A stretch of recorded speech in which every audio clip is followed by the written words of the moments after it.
आप देख रहे हैं अनहोनी। तो चलिए बढ़ते हैं आज की इस कहानी की ओर। काली रात का घनघोर अंधेरा, जानवरों की दिल दहला देने वाली आवाजें वहां पर पसरे हुए सन्नाटे को चीरती जा रही थी। सुनसान सड़क, सड़क के दोनों तरफ घना जंगल और जानवरों के शोर के बीच सरपट दौड़ी जा रही एक कार अचानक से रुक जाती है। तभी आवाज गूंजती है, रुद्र रुद्र यार बताना क्या हुआ। हाँ यार देख जल्दी, मुझे बहुत डर लग रहा है। ये आवाज थी रुद्र के दोस्त दीपांजलि और रोहित की। तभी रुद्र बोलता है, पता नहीं यार, इस कार को भी अभी खराब होना था। कार तो देखो भाई, अब कल सुबह मैकेनिक लाकर ही सुधरवानी पड़ेगी। ये सुनकर रोहित और दीपांजलि और ज्यादा डर जाते हैं। तब तक रुद्र भी कार में आकर बैठ जाता है। रोहित कहता है, चलो हम कहीं बाहर देखते हैं, अगर कुछ इंतजाम हो जाता है तो। तभी रुद्र बोलता है, यहाँ जंगल में कहाँ कुछ मिलेगा। तभी दीपांजलि बोलती है, वो वहाँ मुझे कोई रोशनी दिखाई दे रही है, शायद कोई घर हो वहाँ जो हमारी मदद कर सके। तीनों कार से उतरकर उस सुनसान सड़क पर भयावह रात में चल रहे थे। तभी दीपांजलि को लगा जैसे कोई वहां से गुजर कर कहीं सियारों की हुआ में खो गया हो, तो कहीं जंगली कुत्तों के भयानक आवाज भी। वो तीनों डरते हुए उस रोशनी की तरफ बढ़ते जा रहे थे। जब तीनों वहां पहुंचते हैं तो वो चीख पड़ते हैं। दीपांजलि बोलती है कि हमें वापस अपनी कार में चले जाना चाहिए। रोहित भी दीपांजलि की बात का समर्थन करते हुए वापस चलने को कहता है। तभी रुद्र बोलता है, अगर हम लौट गए तो शायद कार तक पहुंचने से पहले ही कोई जंगली जानवर पास आ जाए। इससे ज़्यादा ठीक यही होगा कि हम सुबह होने तक यहीं इंतज़ार करें। जहां वो पहुंचे थे वो एक भयानक सा दिखने वाला जर्जर बंगला था, जो जगह जगह जाले लगे होने के कारण और चमगादड़ बिल्ली आदि के आवाज़ों से गूंजता हुआ पूरा बंगला और भी ज़्यादा डरावना लग रहा था। तीनों जैसे तैसे बंगले के अंदर जाते हैं। बंगला अंदर से थोड़ा ठीक था, चीजें अच्छे से रखी हुई थी। तभी रुद्र बोलता है कि तुम दोनों खामखा डर रहे थे, ये तो अच्छा ही है। इन सब के बाद वो तीनों हाथ मुंह धोने चले जाते हैं। तब रोहित और दीपांजलि जोर जोर से चीखने लगते हैं, क्योंकि उनके सामने पानी की जगह नल से खून आता है। उस बंगले में ऐसा कोई भी नहीं होता जो उनकी चीखें सुनकर बहुत खुश हो रहा होता है और वो हंस रहा होता है। उनकी चीखों के साथ बंगले में एक भयानक हंसी गूंज उठी, जिसे सुनकर वो बंगला भी थरथरा उठा। अचानक सब शांत हो जाता है।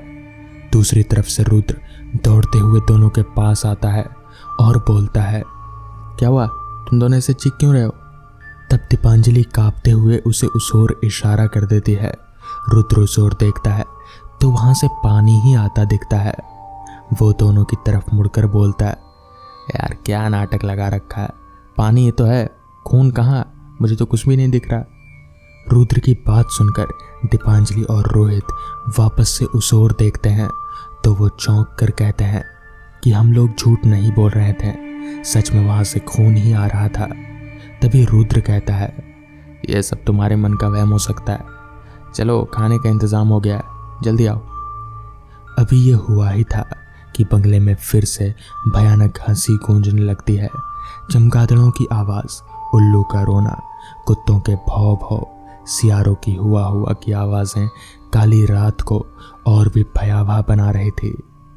अगले दिन अखबार में छपता है कि उस भूतिया बंगले में एक लड़का और एक लड़की की लाश पूरी तरह से विभस्त मिली है, जैसे उन्हें किसी जंगली कुत्तों ने बुरी तरह से नोच कर खाया हो।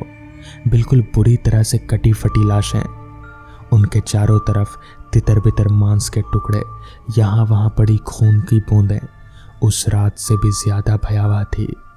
ये सब गवाही दे रहा था कि उस काली रात उस भूतिया बंगले में कुछ बहुत ही भयानक हुआ है।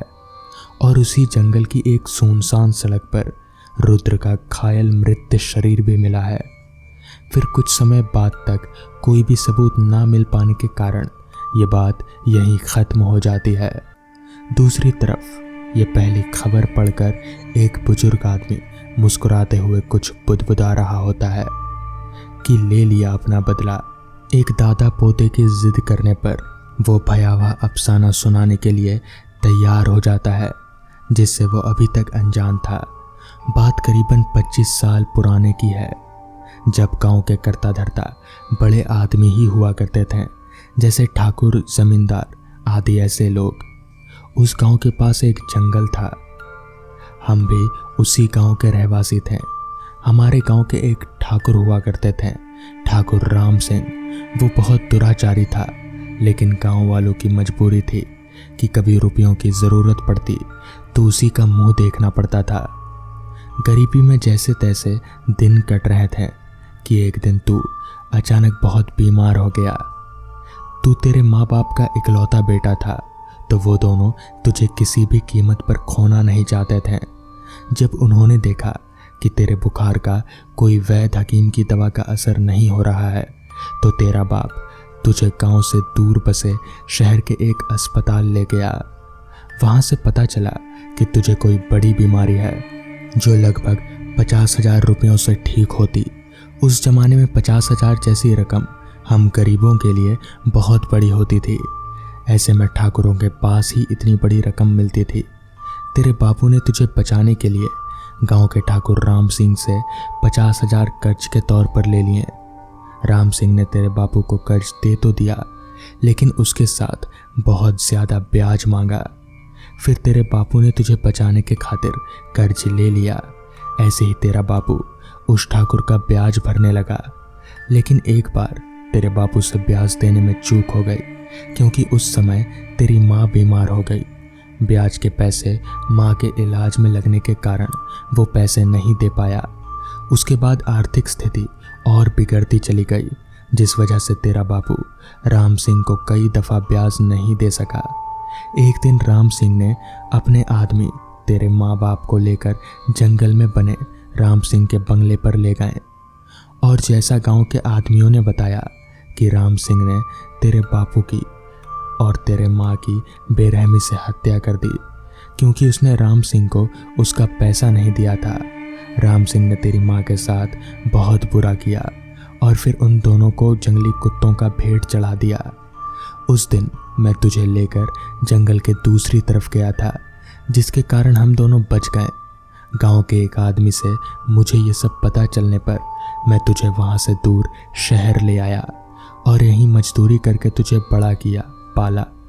राम सिंह के ऐसा करने पर बाकी गांव के लोग बहुत ज़्यादा डर गए और धीरे धीरे कर शहर की तरफ पलायन करने लगे। कुछ ही साल में गांव वीरान हो गया। उसके बाद ठाकुर राम सिंह की भी दुर्गति होने लगी। उस बंगले में तेरे माँ बाप की आत्मा भटकने लगी थी। उन दोनों की वजह से एक दिन राम सिंह आवेश में अपनी और अपनी ठाकुराइन की जान ले बैठा। उन दोनों के मरने के बाद राम सिंह का पूरा परिवार, मतलब उसके 2 बच्चे, यहाँ शहर में आकर बस गए। लेकिन वो दोनों भी एक भयानक दुर्घटना में अपनी पत्नियों के साथ काल के ग्रास बन गए। उन दोनों के 2 बच्चे थे। मुझे उनके नाम के अलावा और कुछ भी नहीं पता चल पाया। एक लड़की दीपांजलि और एक लड़का रोहित। तेरी माँ बाप को मुक्ति तभी मिलेगी जब ये दोनों की भयानक मौत हो पाएगी। इन दोनों का नाम सुनकर रुद्र चौंक जाता है, क्योंकि ये दोनों नाम उसके कॉलेज के दोस्त के भी थे।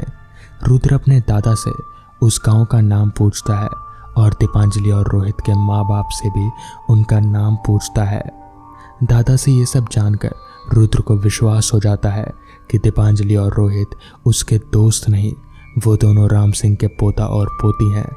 उसी समय रुद्र गुस्से से बाहर निकल जाता है, इस प्रतिज्ञा के साथ कि वो दोनों को भयानक मौत देगा।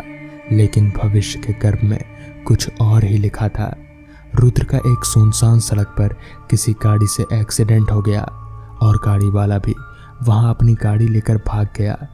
लेकिन रुद्र की आत्मा को मुक्ति नहीं हो पाई और वो अपने माँ बाप की आत्मा की शांति के लिए रोहित और दीपांजलि के पास गया और उन दोनों को आउटिंग पर जाने के लिए मनाया और उनके साथ उसी जंगल वाले रास्ते पर चल पड़ा।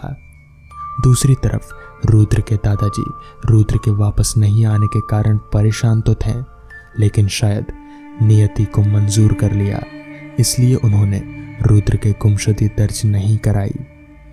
तो दोस्तों, ये थी आज की कहानी। अगर आपको ये कहानी अच्छी लगी हो तो वीडियो को लाइक और चैनल को सब्सक्राइब कर दें।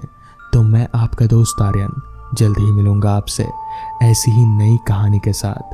तब तक के लिए अपना ख्याल रखें।